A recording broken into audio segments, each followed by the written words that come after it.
ನೋಡ್ರಿ ಪಾಂಡು, ನಿಮ್ ಮಗಗ್ ಹೊಡಿದಿಲ್ಲ ಅಂದ್ರೆ ಒಂದ್ ಮಾತು ಹೇಳ್ತೇನಿ. ಇಲ್ಲ ಹೇಳ್ರಿ. ಏನ್ ಚಟ ಮಾಡ್ತಾನ್ರಿ ನಿಮ್ಮ ಮಗ? ಹೊಡಿಬೇಡ್ರ ಮತ್ತ.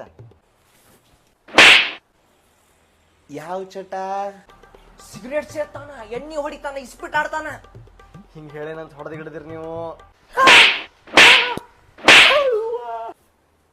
ಇವೆಲ್ಲ ಕಲ್ತಾನ್ರಿ? ಇವೆಲ್ಲ ಬಿಡ್ರಿ ಪಾಂಡು, ಇನ್ನೊಂದ್ ಐತಿ.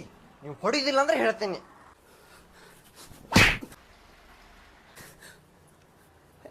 ಹೇಳ್ರಿ.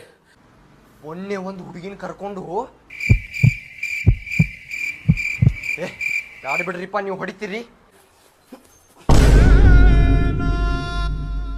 ಹೋದ್ಯಾ ಸಾಯಿಸ್ಕೊಳ್ಳಿ. ಹಾ, ನೀವ್ ಹೇಳ್ರಿ. ಅಂದಂಗ ಪಾಂಡು, ಮೊನ್ನೆ ನಾನು ಚಸ್ಮಾನ ಹಾಕೊಂಡಿದ್ದಿದ್ದಿಲ್ಲ. ನಿಮ್ ಮಗ ಇರಾಕಿಲ್ ತಗೋ. ನಿನ್ನ ಮಗ ಎಲ್ಲಿ ಹಿಂಗ ಮಾಡ್ಬೇಕು ಹೇಳು?